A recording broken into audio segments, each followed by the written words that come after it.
DMTV Info, votre chaîne d'information en temps réel.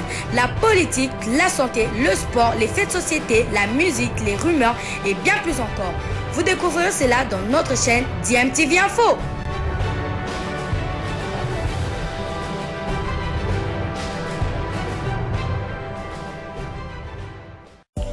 Vous êtes sur DMTV, bonjour ou bonsoir, tout dépend de l'heure à laquelle vous nous suivez. Tout plaisir est pour nous de vous retrouver, mais surtout de savoir que vous êtes nombreux en train de suivre votre chaîne YouTube DMTV. DMTV qui vous propose l'actualité, vous propose également des analyses et des réflexions sur des sujets d'actualité, sur des faits sociaux, tout simplement sur des réalités que nous observons ici chez nous en République démocratique du Congo. Heure est au ménage au niveau du ministère des Sports et Loisirs après la débâcle des Léopards de la RDC aux éliminatoires de la Coupe du Monde Qatar 2022.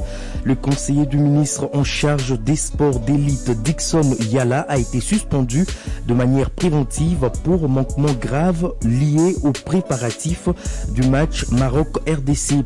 Dans un document signé par le directeur de cabinet du ministre Serge Kondechimbo, il est reproché à Dickson Yala de n'avoir pas bien assuré le suivi dans l'élaboration de la liste des supporters devant accompagner les Léopards à Casablanca où s'était joué le match retour le 29 mars dernier, ce qui avait occasionné un désordre sans précédent et d'autres effets collatéraux à déplorer, peut-on lire dans cette correspondance. Pour notre confrère Jean-Luc Capende, journaliste sportif à Sky FM de Lubumbashi, cette décision est un premier aveu de l'échec organisationnel du ministère des Sports et Loisirs. Il se pose aussi la question si Dickson Yala n'est pas sacrifié.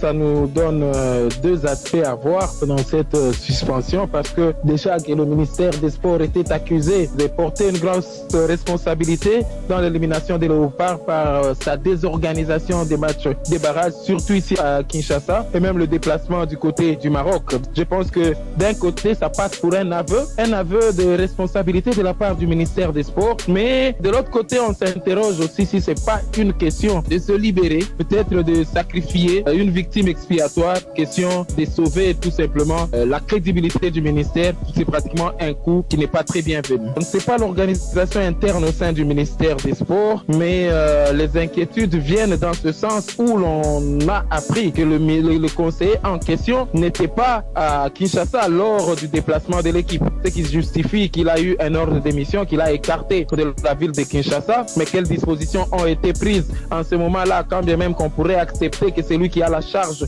de préparer un tel voyage, quand on l'envoie 2 jours avant, déjà du côté du Maroc avec l'équipe nationale, parce qu'il est parti à bord du même avion que l'équipe nationale. On se pose des questions pendant qu'il a reçu cet ordre de mission. Quelle organisation avait été faite pour suppléer à ses charges ici au niveau du cabinet du ministère? C'est ça qui nous amène à avoir beaucoup plus de doutes, de savoir que la responsabilité ne serait pas des conseils, mais peut-être de ceux qui ont plus la décision. Jean-Luc Capende, il est journaliste sportif à Sky FM de Lubumbashi. De son côté, Billy Kinkilazola, qui est aussi journaliste sportif ici à Kinshasa, estime que c'est Dickson Yala, estime en tout cas que Dickson Yala a été sacrifié car celui qui devait être à la place de celui qui devait être suspendu et qui n'est autre que le chef de délégation.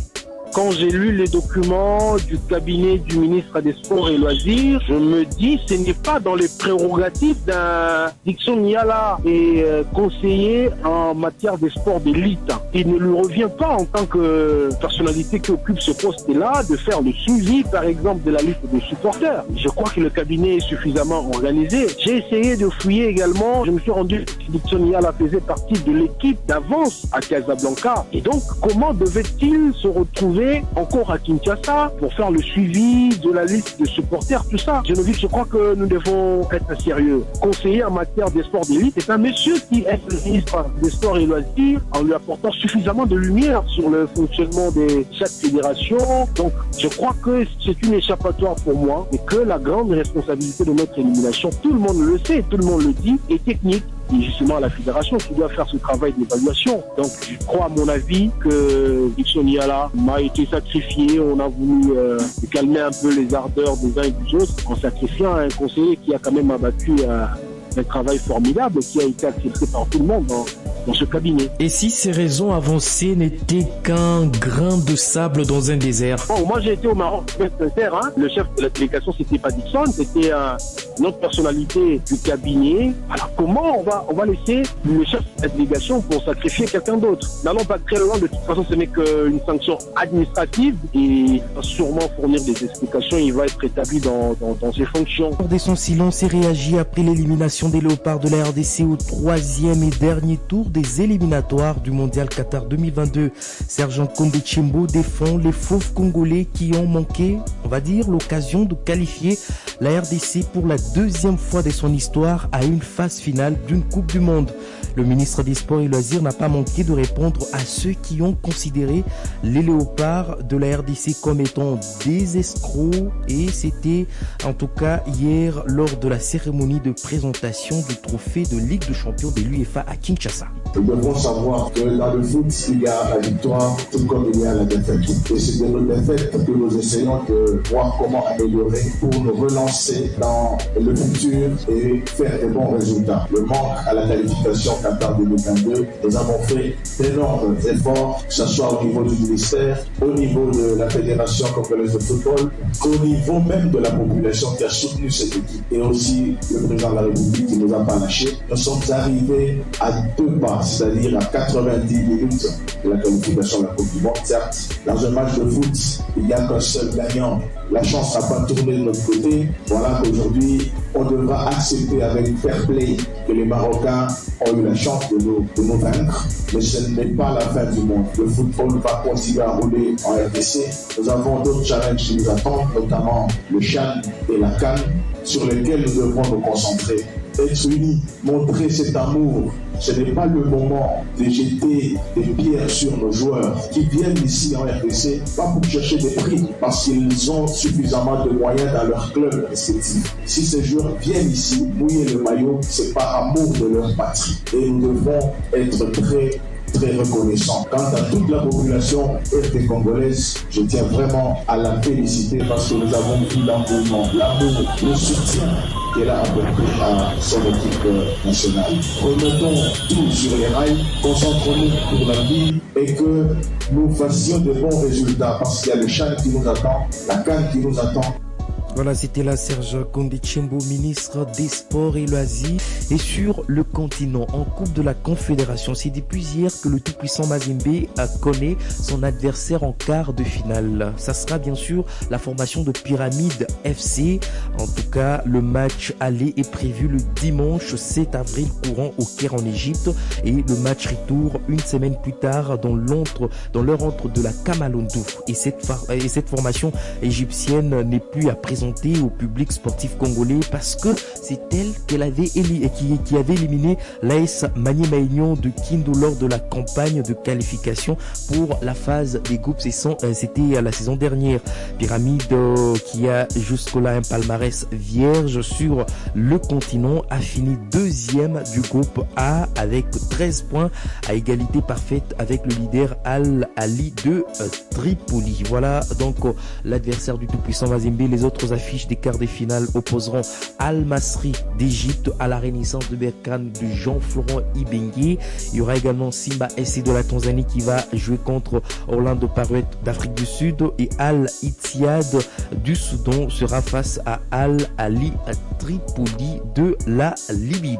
Avant de nous quitter, nous allons parler de cette coupe aux grandes oreilles qui est à Kinshasa depuis hier, ici dans le but d'offrir aux fans africains l'occasion de se rapprocher de l'emblématique trophée de la Champions League de l'UEFA et de héros des Jeux. C'est grâce bien sûr à Heineken, sponsor officiel de la plus prestigieuse compétition au niveau des clubs, que ce trophée est à Kinshasa. Présent aussi dans la capitale congolaise, l'ancien international néerlandais et quadruple vainqueur de l'épreuve était hier devant les chevaliers de la plume. J'ai parlé donc des Clarence Seedorf. Sylvie Meillat a eu l'occasion ou encore la chance de voir ce trophée. Elle nous en dit plus.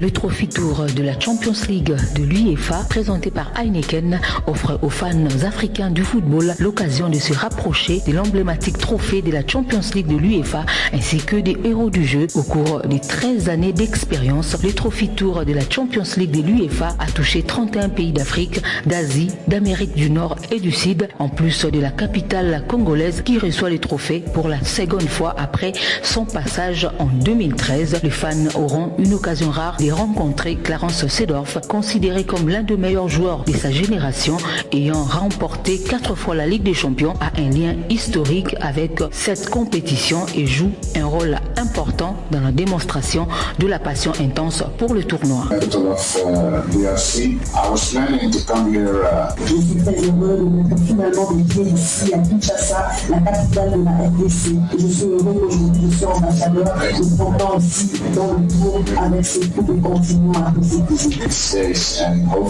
Mardi 5 avril 2022, Serge Nkonde Nchembo n'a pas manqué de remercier la star internationale pour son implication pour le développement du football mondial. Ceci prouve la suffisance que nous sommes et nous restons encore une grande nation de football. Au nom du numéro 1 du football congolais, son excellence Félix Antoine Tshisekedi Tshilombo, au nom du gouvernement de Warriors que je représente personnellement ici, nous avons été choisis parce que nous sommes, demeurons et resterons un grand pays de football. Les activités du Trophy Tour de Kinshasa vont se clôturer ce mercredi 6 avril 2022 par une grande soirée de football en présence de la Coupe et de l'ambassadeur Clarence Seedorf au Shark Club dans la commune de la Gombe. Sylvie Meya Mwabi, voilà ce qui met fin à cette première livraison sportive. Merci infiniment à vous tous de nous avoir suivis. Merci. Bilile le kamalo bana ebele.